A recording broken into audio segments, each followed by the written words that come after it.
أعوذ بالله من الشيطان الرجيم. بسم الله الرحمن الرحيم.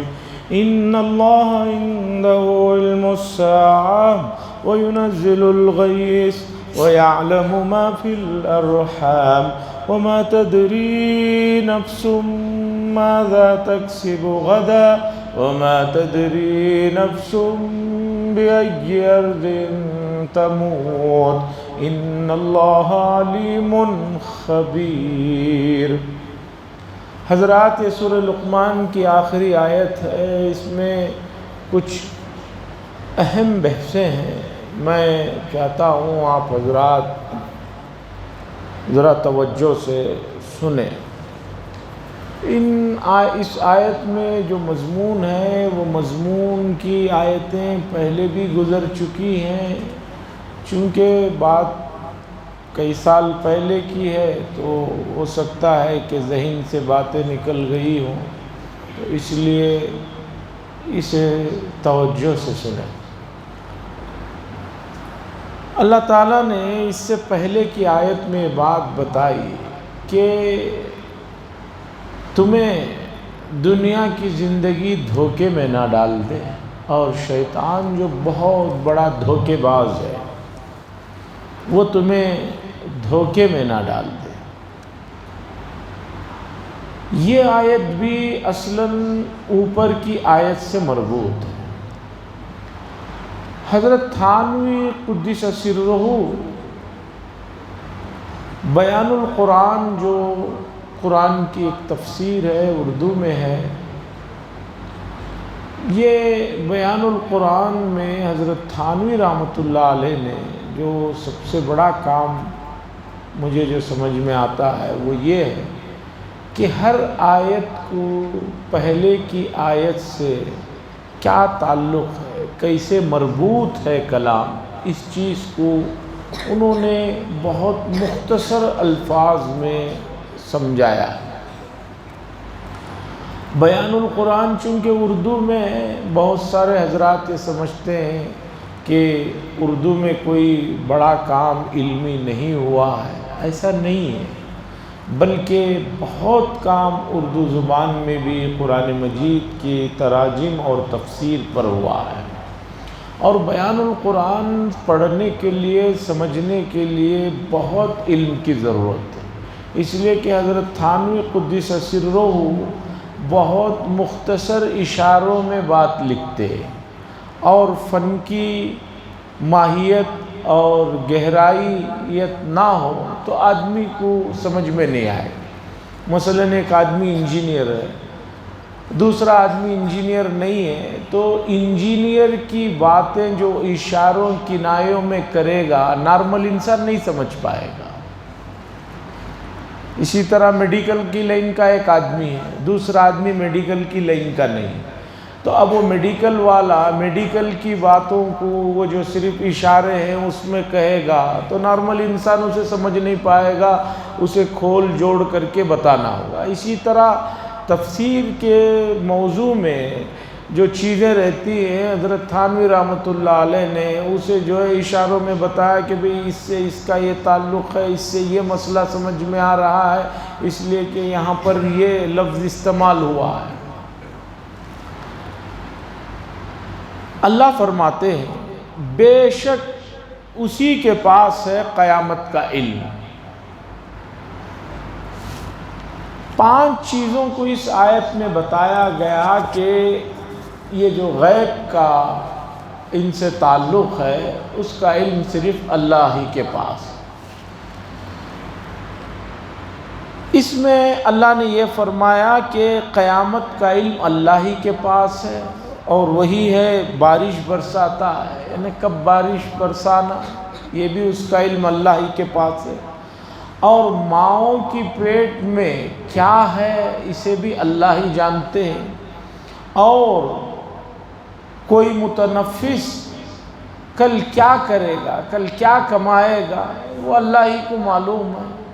اور کوئی متنفس کہاں کس زمین پر اس کی موت واقع ہوگی اللہ ہی کو معلوم ہے. بے شک اللہ تبارک و تعالیٰ بہت جانتے ہیں اور خبر رکھتے ہیں. آیت کے ایک حصے میں اللہ نے یہ بھی فرمایا، اور اللہ ہی جانتے ہیں کہ ماؤں کی پیٹ میں کیا ہے۔ آج سے تقریباً 40 سال کے پہلے کسی ڈاکٹر نے اور لوگوں نے اعتراض کیا کہ بھئی یہ جو قرآن کہہ رہا ہے کہ ماؤں کی پیٹ میں کیا ہے، لڑکا ہے لڑکی ہے، یہ اللہ ہی کو معلوم ہے یہ جو بات اللہ کہہ رہے ہیں۔ اب تو اسکیننگ مشینیں آ گئی ہیں جس سے پتہ چل جاتا ہے کہ ماں کے پیٹ میں کیا ہے، لڑکا ہے لڑکی ہے۔ تو اس آیت کا ایک اعتبار سے ان لوگوں نے کہا کہ آیت میں یہ جو بات کہی جا رہی ہے وہ موجودہ مشنریز نے آ کر جو ہے بتا دیا کہ اس کا علم تو ڈاکٹروں کو بھی ہو جاتا ہے اسکیننگ لینے سے۔ تو اس زمانے میں میرے استاذ محترم حضرت مولانا مفتی محمد شعیب اللہ خان صاحب زید مجدہ نے اسی ایک جزئیے پر، وہ یعلم ما فی الارحام، کہ ماؤں کے پیٹ میں کیا ہے، یہ مشنری آ کر بتانے سے کیا اس آیت کے متعارض یہ بات ہے، اسے حضرت نے ایک کتابچے کی شکل میں لکھ کر بتایا کہ اللہ جو بات کہہ رہے ہیں وہ اپنی جگہ صحیح ہے، مشنریز کے بتانے سے وہ کوئی بات ٹوٹنے والی نہیں ہے۔ کیوں نہیں ہے وہ بھی سمجھنا ہے۔ حضرت نے اس کتاب میں اسے تفصیل سے بتایا۔ اب چلیے اوپر سے آتے، ان اللہ عندہ علم الساعہ، قیامت کا علم اللہ ہی کے پاس ہے۔ قیامت کب آئے گی، کس سال میں آئے گی، اس مہینے میں آئے گی، کس تاریخ میں آئے گی، اس کا علم اللہ ہی کو ہے۔ باقی بہت سارے مرتبہ بہت ساری اٹکل پچوئے لگائے جاتے رہتے ہیں کہ یہ سال میں آ جائے گا، وہ سال میں آ جائے گا، اور بہت پہلے کی بات ہے، تقریباً 2012 کی بات ہے، لوگ کہہ رہے تھے 12 میں قیامت آ جائے گی، اور بعض لوگ مسلسل اسی فکر میں لگے ہوئے ہیں قیامت کب آئے گی کب آئے گی۔ ارے بھئی جب آئے گی تب آئے گی۔ حضور صلی اللہ علیہ وسلم کے زمانے میں بھی ایک صحابی نے، ایک گاؤں کے صاحب نے آ کر پوچھا ہے رسول اللہ صلی اللہ علیہ وسلم قیامت کب آئے گی؟ حضور صلی اللہ علیہ وسلم نے پوچھا کیا تیاری کر رکھے ہو؟ قیامت کا جو پوچھ رہے ہو کیا تیاری کر رکھے ہو؟ انہوں نے کہا تیاری تو کچھ نہیں ہے، لیکن اللہ اور اس کے رسول سے بہت محبت کرتا ہوں۔ حضور صلی اللہ علیہ وسلم نے فرمایا المرء مع من احب، جو آدمی جس سے محبت کرتا ہے اس کا حشر اسی کے ساتھ ہوتا ہے۔ تم چونکہ اللہ اور اس کے رسول سے محبت کرتے ہو تو تمہارا بھی حشر ہو۔ اس حدیث میں جہاں یہ بات سمجھ میں آئی کہ حضور صلی اللہ علیہ وسلم ناراض ہوئے کہ بھی قیامت کے پیچھے کیوں پڑے ہو، تیاری کیا کر رکھے ہو، وہیں یہ بات بھی پتہ چلی کہ آدمی جس کے ساتھ محبت اسے شدید ہوتی ہے حشر اسی کے ساتھ ہوگا۔ اس لیے ہم لوگ ذرا غور و خوض کر لیں کہ ہماری محبتیں کس کے ساتھ ہیں۔ زبانی جمع خرچ نہیں ہے، یہاں کسی کو امتحان دینا نہیں ہے، یہاں کسی کا رزلٹ نہیں ہو رہا ہے۔ ہر آدمی اپنے گھر جائے تنہائی میں کسی وقت 5 منٹ سونے سے پہلے غور و خوض کر لے کس سے کتنی محبت کرتا ہے۔ کبھی موقع پڑ جائے تو وہ اللہ کے رسول کی محبت میں آگے نکلتا ہے یا دوسری چیزوں کی محبت میں آگے نکلتا ہے، پریکٹیکل طور پر وہ خود اس سوال کو کر لے اور اس کا جو جواب ہوگا اسے وہ اس پر خود غور و خوض کر لے۔ تو حضور صلی اللہ علیہ وسلم نے ناراضگی کا اظہار کیا کہ بھئی یہ سوال کیوں کر رہے ہو؟ اللہ ہی کو زیادہ معلوم ہے قیامت کب آئے گی، یہ جو دنیا ہے یہ چلنے والی نہیں ہے ہمیشہ۔ حضرت تھانوی فرماتے ہیں کہ یہ آیت ما قبل سے مربوط ہے۔ اللہ نے اوپر کہا کہ یہ دنیا تمہیں دھوکے میں نہ ڈال دے۔ کیا دھوکے میں ڈال دے؟ کہ آدمی سوچ رہا ہے کہ بھئی یہ ہمیشہ اسی طرح رہے گی دنیا۔ اللہ فرما رہے نہیں بھئی قیامت آنے والی ہے، اس کا علم ہمارے پاس ہے، اور وہ جب آئے گی تو یہ پوری پوری دنیا کا نظام درہم برہم ہو جائے گا، بڑے بڑے پہاڑ جو ہے روئی کے گالوں کی طرح اڑ رہے ہوں گے اور سب کچھ ختم ہو کر رہ جائے گا۔ وَلَا يَغُرَّنَّكُمْ بِاللَّهِ الْغَرُورُ، دھوکے میں نہ ڈال دے۔ شیطان یہی دھوکہ دیتے رہتا ہے کہ بھی کچھ ہونے والا نہیں ہے، کچھ ہونے والا نہیں ہے، لیکن ہونے والا ہے۔ اور آسمانی کتابیں جیسے ہمارا قرآن ہے اور دوسرے جن کے پاس آسمانی کتابیں ہونے کا دعویٰ کرتے ہیں، توریت انجیل، ان سب میں جو ہے قیامت کا ذکر ہے۔ اور آپ کو یہ بھی بتاتا چلوں، سائنس بھی اس بات کو مانتی ہے کہ ایک دن آنے والا ہے جس میں یہ سسٹم جو ہے کسی وجہ سے تباہ و برباد پورا ہو جائے گا۔ مسلمان تو مان لیں گے، عیسائی مان لیں گے، یہودی مان لیں گے، اس لیے کہ ان کی آسمانی کتابوں میں قیامت کا ذکر ہے، پورا ختم ہونے کا ذکر ہے۔ لیکن جو لوگ کسی آسمانی کتاب کو نہیں مانتے یا کسی بھی مذہب کو نہیں مانتے، ایسے لوگوں کی تعداد اب بہت بڑھتی جا رہی ہے۔ 8 ارب میں تقریباً 1.5 ارب کے قریب ایسے بھی لوگ دنیا میں اس وقت رہتے ہیں جو کسی بھی مذہب کو نہیں مانتے۔ اب آپ ان کو کیسے سمجھائیں گے قیامت آئے گی؟ تو میڈیکل اور سائنسی اعتبار سے ثابت ہو چکا ہے کہ یہ دنیا اسی طرح ہمیشہ نہیں رہے گی۔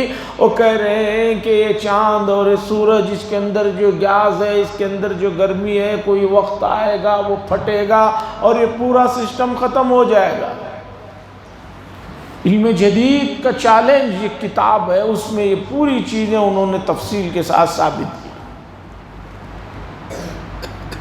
اب دوسری بات، قیامت تو ایک ہے جب پورا نظام ختم ہوگا، وہ تب ہے، کب ہے اللہ بہتر جانے۔ اور قیامت جب آئے گی تو صرف نافرمانوں پر آئے گی، اس لیے کہ اس وقت کوئی بھی مومن نہیں رہے گا، مومن کے ہوتے ہوئے قیامت نہیں آئے گی۔ اور حدیث میں رسول اللہ صلی اللہ علیہ وسلم نے فرمایا، آدمی کے لیے قیامت تو اس کی موت کے ساتھ ہی شروع ہو جاتی ہے۔ ایک آدمی مرا، اس کے لیے تو وہی قیامت وہیں سے شروع ہو گئی، وہی حساب کتاب کا جو مرحلہ ہے وہ قیامت تو اس کے لیے شروع ہو گئی۔ اور آدمی کب مرے گا اللہ بہتر جانتے، کسی کو کوئی علم نہیں کب مرنے والا ہے۔ خصوصاً گزشتہ 3-4 سالوں نے یہ بات بہت اچھی طرح لوگوں کے دماغوں میں بٹھا دی ہے کہ اب جو اندازے ہیں کہ یہ عمر تک ایک آدمی جیے گا، وہ عمر تک تندرست ہے، ایسا کچھ نہیں ہے۔ گزشتہ 10-15 دنوں میں، ابھی گزشتہ لاسٹ 10-15 دنوں میں ڈینگو بخار کے قہر نے وہ عالم برپا کیا ہے کہ بعض بہت کم عمر لوگ ابھی بخار کو سمجھ بھی نہیں پائے، انتقال ہو گئے۔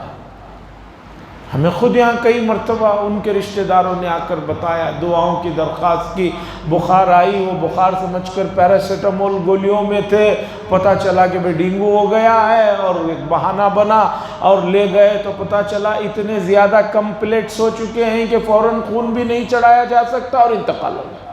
37 سال کے ایک صاحب انتقال ہو گئے، 7-8 سال کے 2 بچے انتقال ہو گئے۔ تو آدمی مرا، اس کے لیے تو قیامت کا مسئلہ وہیں سے شروع ہو گیا۔ اس لیے آدمی کو ہمیشہ تیاری میں رہنا چاہیے۔ وَيُنَزِّلُ الْغَيْثَ، یہ جو غیب کا علم ہے، اب لوگ کہتے ہیں کہ بھئی ہمیں بھی یہ چیز معلوم ہو جاتی ہے، ویدر رپورٹ بتاتی ہے کہ کل پرسوں بارش ہونے والا ہے، فلاں جگہ بارش ہونے والا ہے۔ اسے غیب کا علم نہیں کہا جاتا۔ غیب کا علم کسے کہتے ہیں پہلے وہ سمجھیے۔ اب مثلا میں یہاں بیٹھ کر مسجد کے باہر کا کیا ہو رہا ہے وہ چیز میری آنکھوں سے غائب ہے، میں نہیں دیکھ سکتا، لیکن مسجد کے باہر کیمرے لگے ہوئے ہیں، میں یہاں بیٹھ کر موبائل میں باہر کیا ہو رہا ہے اسے دیکھ کر بتاؤں۔ تو آپ بتائیے کہ آپ میں سے کوئی آدمی یہ کہے گا کہ حضرت کو علم غیب ہے، باہر کا دیکھے بغیر بتا رہے؟ کیا کہیں گے؟ نہیں، کیمرے باہر لگے ہوئے ہیں، اسے دیکھ کر بتا رہے۔ غابہ یغیبو کے معنی کوئی چیز آنکھوں سے میرے سامنے سے پوشیدہ ہے، لیکن اگر میں بغیر وسائل کے، بغیر کسی واسطے کے، بغیر کسی ذریعے کے بتاؤں تو تب کوئی بات ذرا حیرت کی ہوتی ہے، لیکن اب کوئی بات حیرت کی نہیں ہے، اس لیے کہ میں یہاں بیٹھ کر کسی محلے میں وہاں اس روڈ میں ٹرافک بہت ہے، گوگل کا میپ دیکھ کر بتاؤں گا تو کوئی آدمی یہ نہیں کہے گا کہ مولانا کے پاس علم غیب ہے۔ کیسے علم غیب ہے؟ میں جو ہے نیٹ کا استعمال کر رہا ہوں، فلاں ایپ کا استعمال کر رہا ہوں، تو وہ چیز جو ہے واسطے کے ذریعے سے مجھے معلوم ہوئی ہے، جو چیز واسطے سے معلوم ہو رہی ہے وہ علم غیب کہلاتی نہیں ہے۔ امت کو یہ مسئلہ سمجھ میں نہیں آتا ہے۔ بہت سارے لوگ نجومیوں کی باتوں کو سن کر یہ سمجھتے ہیں کہ ان کے پاس علم غیب ہے۔ علم غیب نہیں ہے، وہ حساب کتاب اندازہ تخمینہ لگا کر 2 بھی 2 4، 4 بھی 4 8 یہ حساب لگا کر بتاتے ہیں۔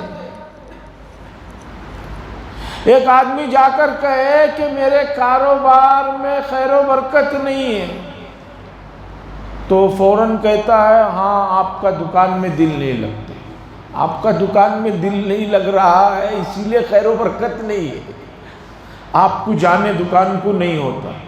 ہاں بھئی نہیں ہوتا، تو یہ سب غیب کی باتیں نہیں ہیں۔ نجومیوں کا کہنا یا اسی طرح باہر جب ہوائیں چل رہی ہیں تو موسمیات والے ان ہواؤں کو دیکھ کر ان سے جو مشنیں لگی ہوئی ہیں اس سے بتاتے ہیں کہ بھی ٹھنڈی ہوائیں چل رہی ہیں، بارش ہونے والی ہے۔ اور یہ تو آپ کو سب کو پتہ ہی ہے کہ ویدر رپورٹ کتنی صحیح ہوتی ہے، کتنے مرتبہ شدید بارش کی پیشین گوئیاں ہوئی، بارش نہیں ہوئی، کوئی پیشین گوئی نہیں ہے، بارش شروع ہو جاتی ہے تو فوراً وہ اپنا جو ہے حساب بدل دیتا ہے۔ اور ہمارا ملک تو خیر چھوڑیے، ترقی یافتہ ملکوں کی فہرست میں بہت نیچے ہے۔ جو ملک ترقی یافتہ ہے، جہاں پر دنیا بھر کا پیسہ سائنس کی ان چیزوں پر لگایا جاتا ہے، مجھے بتائیے کہ ان کو ویدر کیوں نہیں بتاتا کہ طوفان آنے والا ہے؟ امریکہ میں سالانہ کتنے مرتبہ جو ہے اچانک طوفان آتا ہے، پورے اسٹیٹ کا اسٹیٹ تباہ و برباد ہو کر رہ جاتا ہے۔ جاپان میں سونامی آئی، اتنا بڑا ترقی یافتہ ملک، ایسی سونامی آئی، ایسے چند سیکنڈوں کے لیے مسئلہ ہوا کہ ان کو پھر سونامی کے بعد جاپان والوں کو نیا نقشہ بنانا پڑا، اس لیے کہ پرانے نقشے کے حساب سے بعض جگہ سے زمین ہی ختم ہو گئی تھی۔ یہ چیزیں آپ حضرات کو معلوم ہیں، اس کا علم ہے۔ تو اللہ یہ جو فرما رہے ہیں اللہ کے پاس علم ہے، تو وہ کسی واسطے کے ذریعے سے نہیں ہے، کسی کے کہنے سے یا جاننے سے یا بتانے سے نہیں، ازل سے اللہ تبارک و تعالیٰ کو علم ہے کہ بھئی قیامت کب آنے والی ہے اور بارش کو کہاں برسانا ہے۔ وہ یعلم ما فی الارحام، اور ماؤں کے پیٹوں میں کیا ہے یہ اللہ جانتے ہیں۔ اس پر بہت لوگوں نے اعتراض کیا، آج کل مشنریز آ کر یہ بتا دے رہی ہے۔ وقت نہیں ہے ورنہ علمی بحث میں بتاتا، حضرت علماء نے مفسرین نے یہاں پر کیا باتیں لکھی ہیں۔ سب سے پہلے سنیے، وہ یعلم ما، لفظ ما جو ہے عربی زبان میں یہ غیر ذوی العقول کے لیے آتا ہے، اوصاف کو بتانے کے لیے آتا ہے۔ اللہ نے یہ نہیں فرمایا وہ یعلم من فی الارحام، اور اللہ جانتے ہیں کون ہے ماؤں کے پیٹوں میں۔ ماں، لفظ ماں یہ ذوی العقول کے لیے نہیں، غیر ذوی العقول اوصاف کو بتانے کے لیے آتا ہے۔ اور من جو آتا ہے ذوی العقول کے لیے آتا ہے، یعنی لڑکا ہے لڑکی ہے۔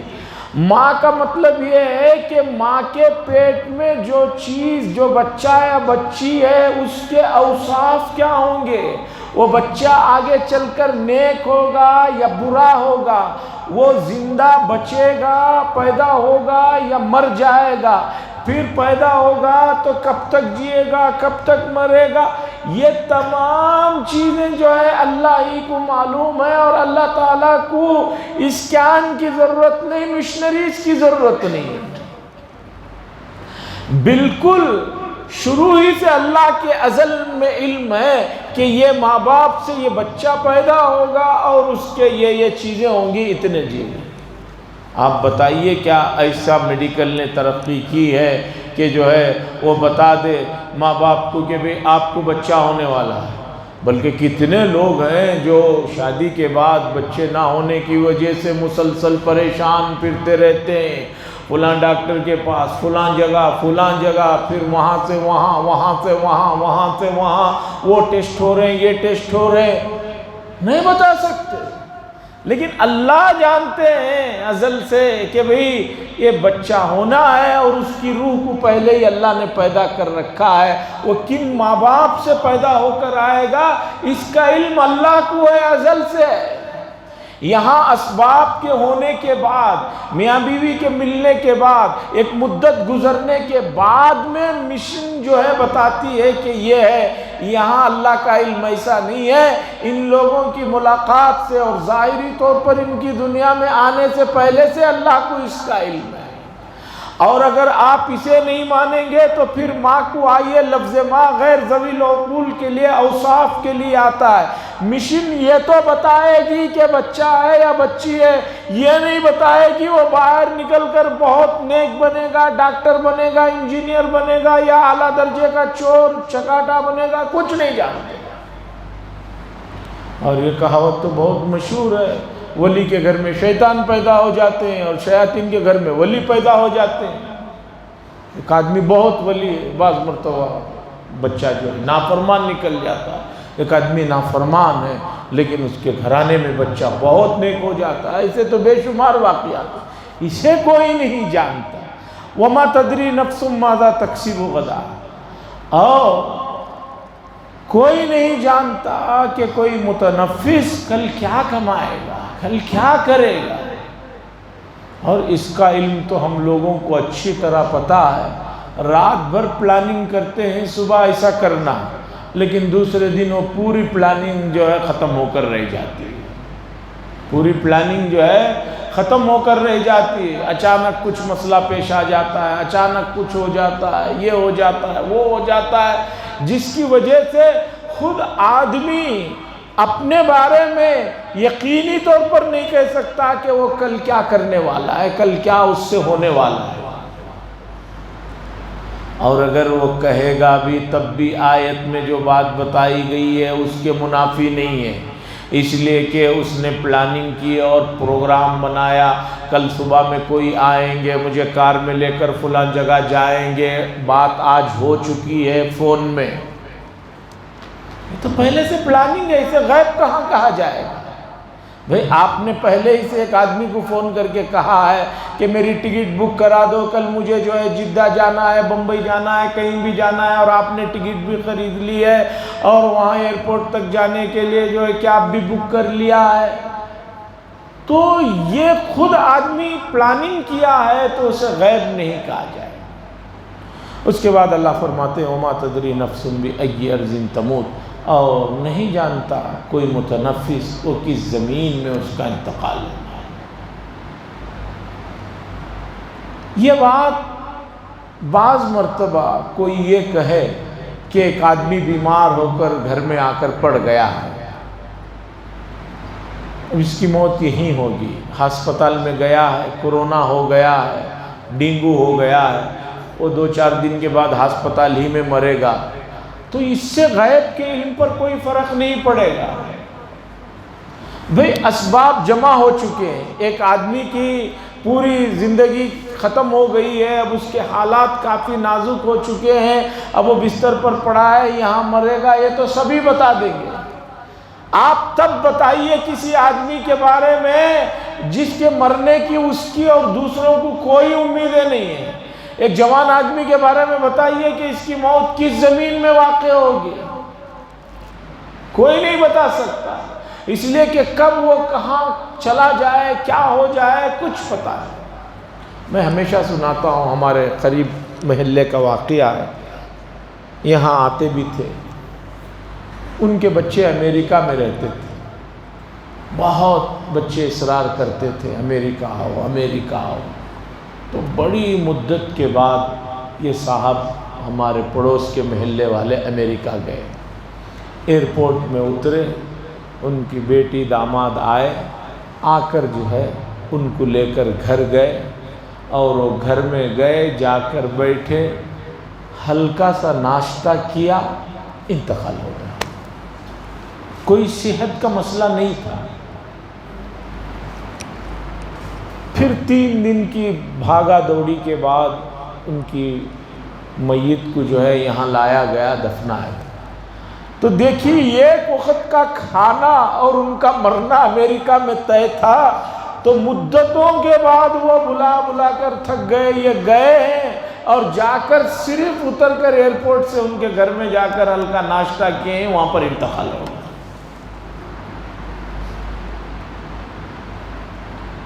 اور ایک واقعہ بھی میں نے کبھی سنایا تھا کہ حضرت سلیمان علیہ السلام کی مجلس میں ایک صاحب نے آ کر حضرت سلیمان علیہ السلام سے کہا، آپ کی حکومت تو ہواؤں پر بھی ہے، آپ ہواؤں سے کہیے کہ مجھے بڑی گھبراہٹ ہو رہی ہے، اور آپ کی مجلس میں ایک صاحب مجھے بہت گھور گھور کر دیکھ رہے ہیں، مجھے کہیں ہوائیں دور لے جا کر چھوڑ دیں کسی جزیرے میں۔ حضرت سلیمان علیہ السلام نے کہا ٹھیک ہے، ہواؤں کو حکم دیا تو ہوائیں اس آدمی کو یہاں سے اٹھائی اور دور لے جا کر چھوڑ دی، جیسے تیز رفتار میزائل ہوتی۔ وہ جا کر وہاں اترا آدمی کسی گمنام بہت دور کی جگہ پر، تو جن صاحب کو یہاں مجلس میں دیکھ رہا تھا، وہ جو ان کو گھور گھور کر دیکھ رہے تھے، وہ وہاں بیٹھے مسکرا رہے تھے۔ اس آدمی نے کہا کہ میں آپ کے ڈر سے وہاں سے یہاں آ گیا، تو وہاں غصے سے دیکھ رہے تھے، یہاں آپ مسکرا رہے ہیں۔ انہوں نے کہا کہ بھئی میں اصل میں ملک الموت ہوں، اللہ نے جو لیش تھمائی تھی اس میں یہ بات لکھی تھی کہ تمہارا انتقال اس وقت میں اس جگہ میں ہونا ہے، اور میں نے دیکھا تم حضرت سلیمان علیہ السلام کی مجلس میں بیٹھے ہو، ابھی تھوڑی دیر میں تمہاری روح نکالنی ہے، اور اتنے دور جگہ میں نکالنا، یہ بھی طے ہے کہ فلاں جگہ میں تمہاری روح کو نکالنا ہے، تو اس لیے میں گھور رہا تھا کہ بھئی کیسے یہ آدمی کو وہاں لے جانا ہے، لے جانے کا تو ہمیں آرڈر نہیں ہے، یہ آدمی خود وہاں ملے گا یہ آرڈر ہے، لیکن یہ یہاں بیٹھا ہوا ہے، لیکن تم نے خود ہماری مشکل حل کر دی، سلیمان علیہ السلام کو کہہ کر تم خود اتنے فاصلے پر آ گئے، ہم اب آپ کی روح اس جگہ پر اس وقت میں نکالنا ہے تو نکال رہے ہیں، تو ان کی روح نکال لی گئی۔ ایسے بے شمار واقعات ہیں، کس کی کب کہاں نکل جائے کوئی بھروسہ نہیں۔ تو پھر اس آیت کو آپ اس پہلے والی آیت سے جوڑیے، فَلَا تَغُرَّنَّكُمُ الْحَيَاةُ الدُّنْيَا، دنیا کی زندگی دھوکے میں نہ ڈال دے، کہ زمین پر تم انتقال ہونے والے ہو، اس کا کوئی پتہ نہیں ہے، کیا کرنے والے ہو اس کا بھی پتہ نہیں ہے، اس لیے یہ دنیا تمہیں دھوکے میں نہ ڈال دے، اس کا علم اللہ ہی کے پاس ہے کہ کیا ہونے والا ہے۔ تمہیں کام میں لگے رہنا چاہیے، محنت کرتے رہنا چاہیے۔ تقدیر کا حوالہ دے کر ابلیس بڑے دھوکے دیتا ہے، بھی جب مقدر میں جہنم ہوگی تو میں کیا کروں گا، تب بھی جہنمی میں جاؤں گا۔ یہ سوال صحابہ کو بھی بار بار ہوتا تھا، رسول اللہ صلی اللہ علیہ وسلم نے فرمایا یہ شیطان کی طرف سے دھوکہ ہے، اللہ نے جو حکم دیا کام کرنے کا وہ کام کرتے رہو، باقی تمہارے حق میں کیا بات لکھی گئی ہے اس کا تو تمہیں علم نہیں ہے۔ تو شیطان تقدیر کے نام پر بڑے دھوکے دیتا ہے، اس سے بچنے کا حکم دیا گیا، ان اللہ علیم خبیر، بے شک اللہ تبارک و تعالیٰ کا علم بہت کامل ہے، خبیر، اور خبر بھی رکھتے ہیں کیا ہو رہا ہے۔ تو اس آیت میں مفاتیح الغیب یعنی غیب کے جو کنجیاں ہیں اسے اس کا علم اللہ کے پاس ہونے کو بتایا گیا، اور غیب کا علم کا مطلب ہے کہ جو چیز کسی واسطے کسی چیز کے بغیر کوئی آدمی بتائے، باقی دنیا میں کوئی بھی کچھ بتائے وہ واسطوں کے ساتھ بتاتا ہے۔ حتیٰ کہ انبیاء علیہ الصلوۃ والسلام نے جو خبریں دی ہیں غیب کی، وہ انہوں نے اپنے طرف سے نہیں دی ہیں، بلکہ حضرت جبریل علیہ السلام نے آ کر ان کو بتایا کہ اللہ یہ بتائے ہیں، تو انہوں نے اللہ کا علم حضرت جبریل کے ذریعے سے آیا تو انہوں نے بتایا۔ رسول اللہ صلی اللہ علیہ وسلم نے قیامت سے قریب پیش آنے والے بے شمار واقعات بتائے، یہ ہونے والا ہے، یہ ہونے والا ہے۔ کہاں سے بتایا آپ نے؟ وَمَا يَنْطِقُ عَنِ الْهَوَىٰ، نبی تو وحی کے بغیر کوئی بات نہیں کرتے۔ اللہ نے علم دیا، انباء الغیب، غیب کی خبروں کا علم اللہ کے نبی صلی اللہ علیہ وسلم کو دیا گیا، آپ نے بتایا۔ باقی کبھی کوئی ولی بھی کوئی بات بتا دیتے ہیں، اسے فراست کہتے ہیں، غیب نہیں کہہ سکتے۔ کسی آدمی کو دیکھ کر کوئی اللہ کا ولی کوئی بات بتا دے کہ بھئی آپ کے بچے میں سعادت مندی کے آثار جھلک رہے ہیں، وہ آگے چل کر سعادت مند ہو جائے، تو اسے غیب نہیں کہیں گے، اسے فراست کہیں گے۔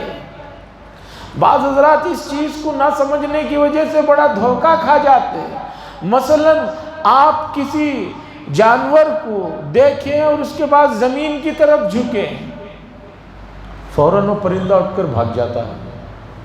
اسے معلوم ہے کہ بھی آدمی جھک رہا ہے تو کچھ تو کرے گا۔ تو اتنی تو کامن سینس جب جانوروں میں بھی ہوتی ہے۔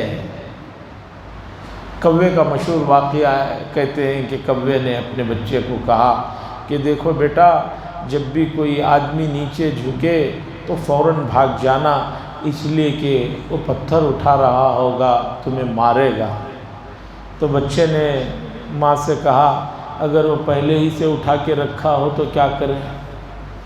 ماں نے کہا کہ بیٹا تم کبھی دھوکہ کھا نہیں سکتے۔ تو بعض چیزیں جو ہے فراست ہے، دو بھی دو چار ہو جاتے ہیں، بتا دینے سے، اتفاق ہو جانے سے کوئی وہ یہ نہیں کہہ سکتے کہ غیب کا علم ہے۔